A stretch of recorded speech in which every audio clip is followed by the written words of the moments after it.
Central government ಇಂದಾನು ತರಬೇಕು ಅಂತ ಅವರು ಕೂಡ ಸಲಹೆ ಕೊಟ್ಟಿದ್ದಾರೆ.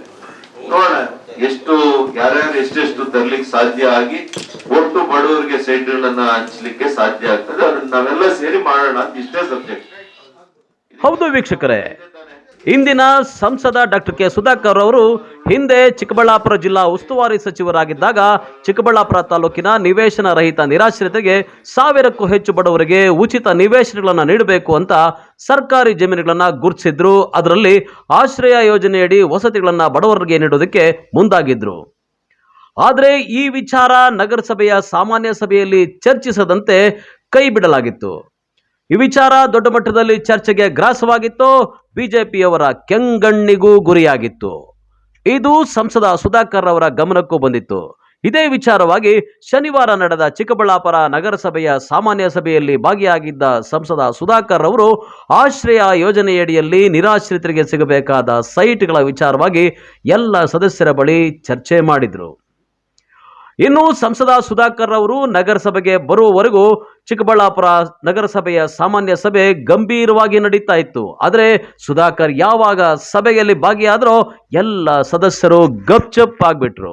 ಆಶ್ರಯ ಯೋಜನೆಯಲ್ಲಿ ಬಡವರಿಗೆ ನೀಡ್ತಾ ಇದ್ದ ಉಚಿತ ನಿವೇಶನಗಳ ವಿಚಾರವಾಗಿ ವಿರೋಧ ಪಕ್ಷದ ಸದಸ್ಯರುಗಳಿಗೆ ಇದ್ದಂತಹ ಎಲ್ಲ ಸಂಶಯಗಳಿಗೆ ಎಳೆಯಾಗಿ ಬಿಡಿಸಿ ಹೇಳಿದ ಮೇಲೆ ಕಾಂಗ್ರೆಸ್ ಪಕ್ಷದ ಸದಸ್ಯರುಗಳು ಕೂಡ ಉಚಿತ ನಿವೇಶನ ವಿಚಾರದಲ್ಲಿ ನಾವು ಬೆಂಬಲಿಸೋದಾಗಿ ಹೂಗುಟ್ಟಿದ್ರು.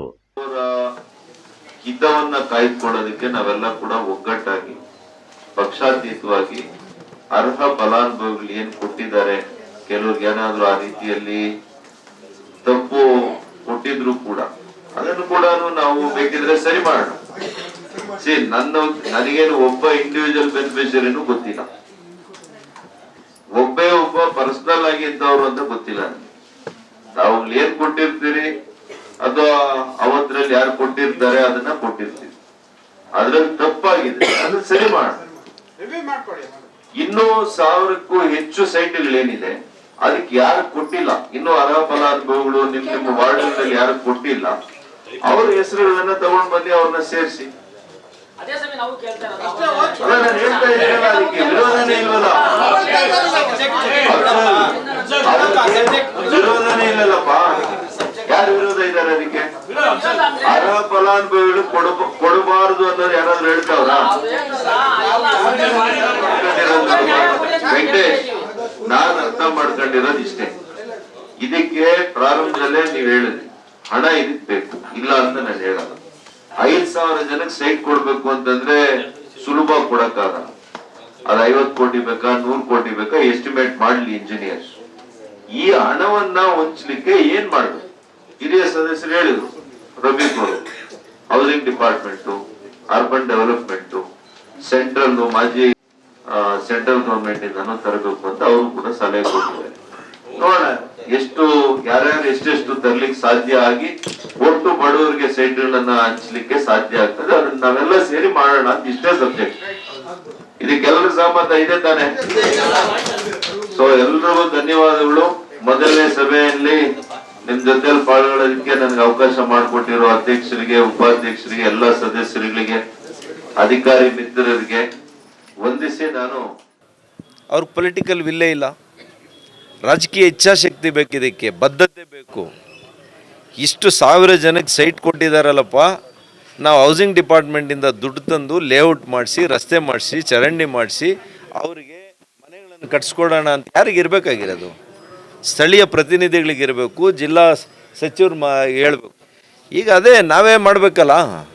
ನೋಡೋಣ, ನಾನು ಹೇಳಿದ್ದೀನಿ ನಿಮ್ಮೆಲ್ಲರ ಜೊತೆ ಸೇರ್ಕೊಂಡು ನಾನು ಕೂಡ ವಿಶೇಷವಾಗಿ ಕೇಂದ್ರ ಸರ್ಕಾರದಿಂದ ಕೂಡ ನಾನು ಯಾವ ರೀತಿ ಅನುದಾನ ತರಲಿಕ್ಕೆ ಸಾಧ್ಯ ಇದೆ, ಯಾವುದಾದ್ರೂ ವಿಶೇಷ ಯೋಜನೆಗಳಿದೆಯಾ ಇಲ್ವಾ, ಸ್ಟೇಟ್ ಹೌಸಿಂಗ್ ಡಿಪಾರ್ಟ್ಮೆಂಟು, ಮುಖ್ಯಮಂತ್ರಿಗಳು ಎಲ್ಲರೂ ನಾನು ಮಾತನಾಡಿ ಮನೆ ಕೇಳೋದಲ್ವಲ್ಲ. I am also elected representative from Chikkaballapur 8 assemblies. ಇಲ್ಲಿನ ಜನರಿಗೆ ನಿವೇಶನ ಕೊಡಬೇಕು, ಮನೆ ಕೊಡಬೇಕು ಅನ್ನೋದು ನಂದು ಕೂಡ ಬದ್ಧತೆ ಇದೆ. ನಾನು ಮಾತಾಡ್ತೀನಿ ರಾಜ್ಯ ಸರ್ಕಾರ, ಕೇಂದ್ರ ಸರ್ಕಾರ. ಆಕ್ಷೇಪಣೆ ಅವರೇನು ಎತ್ತಿಲ್ಲ. To be fair to all of them, ಎಲ್ಲರೂ ಕೂಡ ಸರ್ವಾನುಮತದಿಂದ ಇದನ್ನು ಒಪ್ಪಿದ್ದಾರೆ. ಕೆಲವು ಸದಸ್ಯರುಗಳು ನಮ್ಮ ಪಟ್ಟಿಗಳನ್ನು ತಗೊಂಡಿಲ್ಲ, ಇನ್ನೂ ಕೂಡ ನಮ್ಮಲ್ಲಿ ಫಲಾನುಭವಿಗಳಿದ್ದಾರೆ ಅಂತ ಹೇಳಿದ್ದಾರೆ. ಅದನ್ನು ಕೂಡ ಪರಿಗಣಿಸ್ತೀವಿ. ಯಾಕೆಂದರೆ ಸೈಟ್ಗಳು ಕೊರತೆ ಇಲ್ಲ. ಇಲ್ಲಿ 3700 800 ಕೊಟ್ಟರೂ ಕೂಡ ಇನ್ನೂ 1000ಕ್ಕೂ ಹೆಚ್ಚು ಸೈಟ್ಗಳು ಲಭ್ಯ ಇದೆ. ಸೊ ಅವರು ಯಾರು ಕೊಟ್ಟಿಲ್ಲ ಅವ್ರ ಲಿಸ್ಟು ತಗೊಳ್ಳಿ ಅಂತ ಹೇಳಿದ್ದೀನಿ. ಸೊ ನಾನು ಅದಕ್ಕೆ ಹೇಳಿದ್ದೀನಿ, ಪಕ್ಷಾತೀತವಾಗಿ ಇದರಲ್ಲಿ ನಾವೆಲ್ಲ ಕೂಡ ಬಡವರಿಗೆ, ನಿರ್ಗತಿಗರಿಗೆ ನಿವೇಶನ ಕೊಡೋದ್ರಲ್ಲಿ ನಾವೆಲ್ಲ ಒಂದಾಗಿ ಒಂದು ಸಂದೇಶ ಕೊಡಿ ಅಂತ ಹೇಳಿದ್ದೀನಿ. ಅಂಥವ್ರನ್ನೆಲ್ಲ ಕ್ರಮ ತಗೊಂಡ್ಲಿ ರೀ. ನಾವೇನು ಒಂದು ಸೈಟ್ ಕೊಟ್ಟು, ಒಂದು ಸೈಟ್ ಇರೋವನಿಗೆ, ಒಂದು ಮನೆ ಇರೋವನಿಗೆ 2 ಕೋಟಿ 3 ಕೋಟಿ ಅಂತ ಹೇಳ್ತೀವ? ನಿರ್ಗತಿಗರಿಗೆ ಕೊಡಬೇಕಾಗಿರುವಂಥ ಯೋಜನೆ ಇದು. ಮತ್ತೊಮ್ಮೆ ಪರಿಶೀಲನೆ ಮಾಡ್ತೀರಾ ಸರ್? ಒಂದೊಂದ್ಸಲಿ ಏನಾಗ್ತದೆ, 2-3 ಮಕ್ಕಳಿರ್ತಾರೆ, ಅಂಥವ್ರದ್ದು ವಿಶೇಷ ಪ್ರಕರಣಗಳು ಯಾವ ರೀತಿ ಇದೆಯಾ, ಫಸ್ಟ್ ಏನಿರಬೇಕು ಪ್ರಯಾರಿಟಿ? ಏನೂ ಇಲ್ಲ, ಸೈಟು ಇಲ್ಲ, ಮನೇನೂ ಇಲ್ಲ, ನಿರ್ಗತಿಗರು, ಬಾಡಿಗೆ ಮನೆಯಲ್ಲಿ ವಾಸ ಮಾಡೋವಂಥವ್ರು, ಅಂಥವ್ರಿಗೆ ಕೊಡಬೇಕು. ಅಂಥದನ್ನೆಲ್ಲ ಲಿಸ್ಟ್ ಮಾಡಿರ್ತಾರೆ. ನೋಡ್ಕೊಂಡು ಕಮಿಷನರ್ ಅದನ್ನೆಲ್ಲ ನೋಡಲಿ, ಒಂದು ಕಮಿಟಿ ಮಾಡ್ಕೊಂಡ್ಲಿ ಬೇಕಿದ್ರೆ, ಯಾವ್ದು ಸರಿ ಯಾವ್ದು ಸರಿ ಇಲ್ಲ, ನಮಗೇನಿದೆ. ಈ ವೇಳೆ ಸಂಸದ ಸುಧಾಕರ್ ಅವರು ನಗರಸಭೆಯಲ್ಲಿ ನಡೀತಾ ಇದ್ದ ಸಾಮಾನ್ಯ ಸಭೆಗೆ ಬರ್ತಾರೆ ಅಂತ ತಿಳಿದ ಚಿಕ್ಕಬಳ್ಳಾಪುರ ನಗರ, ಗ್ರಾಮಾಂತರ ಮತ್ತು ನಂದಿ ಬೆಟ್ಟದ 3 ಪೊಲೀಸ್ ಠಾಣೆಗಳ PSIಗಳು, ಪೊಲೀಸ್ ಸಿಬ್ಬಂದಿ ಯಾವುದೇ ಅಹಿತಕರ ಘಟನೆ ನಡೆದಂತೆ ನಗರಸಭೆ ಸುತ್ತಲೂ ಸರ್ಪಗಾವಲಿನ ವ್ಯವಸ್ಥೆಯನ್ನ ಮಾಡಿಕೊಂಡಿದ್ರು. ಕ್ಯಾಮರಾಮನ್ ಪ್ರವೀಣ್ ಜೊತೆ ಕಳವಾರ ಅರುಣ್, MMTV ನ್ಯೂಸ್, ಚಿಕ್ಕಬಳ್ಳಾಪುರ.